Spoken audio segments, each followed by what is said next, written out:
with B here. She was complaining of bilateral hand weakness over the weekend. And so we need to look at, automatically go into the cervical dermatomes and the myotomes of the neck to determine what was going on. Her hand started feeling better, but upon testing at the more proximal joints, we found out that there was weakness in C6 and C7. So, so she's got a little bit of interruption at C6 and 7 that was creating some type of neurological weakness from a distal perspective over the weekend, but it showed up in just a more proximal perspective today.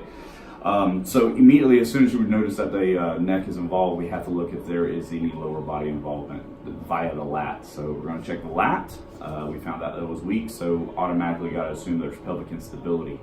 So once we corrected the pelvic instability, hers was due to psoas dysfunction. It was not stabilizing and decelerating force as well as it needed to. So once we got that stabilized, her lat was stabilized, now we can actually work on the tissue, and we are going to start opening up the pec, subscap, the lat.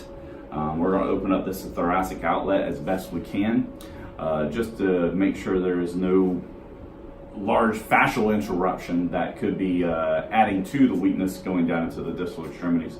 And then we're also going to look at the left hand as well, and we'll go from there.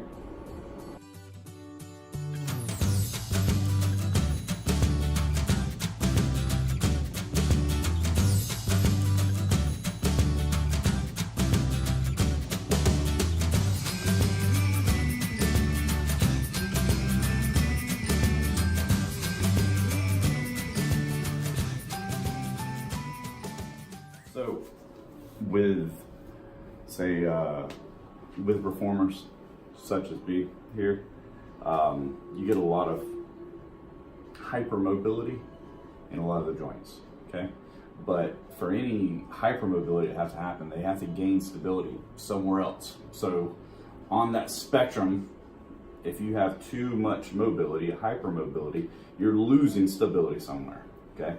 So if there's lack of stability going up in here into the shoulder, it may be being gained down here. So now we're going to look at the more distal aspect and see if there's any tissue work that needs to be done to see if this was trying to gain the stability that her shoulder was not able to give her.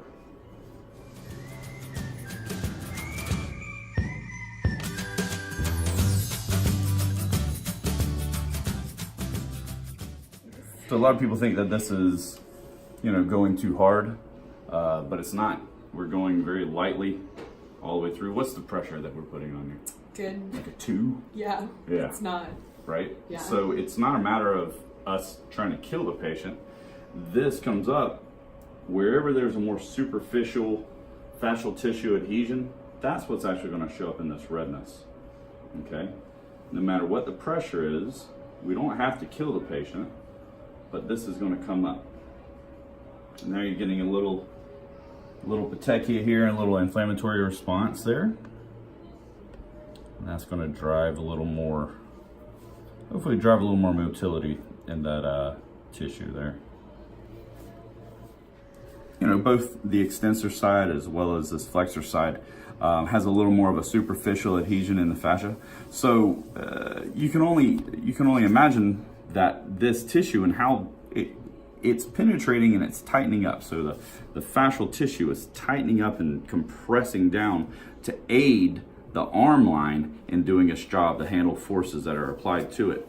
How this can affect, this can affect the entire tissue around the arm to where the arm starts to just getting tighter and tighter around the nerves. So it may not be a direct neurological impairment coming from the spinal cord, but you can also get a little bit of neurological irritation just from those tension and that compression along in the lower extremities here. So opening up this is really going to make a good thing as well. Good. I'm going to go right here.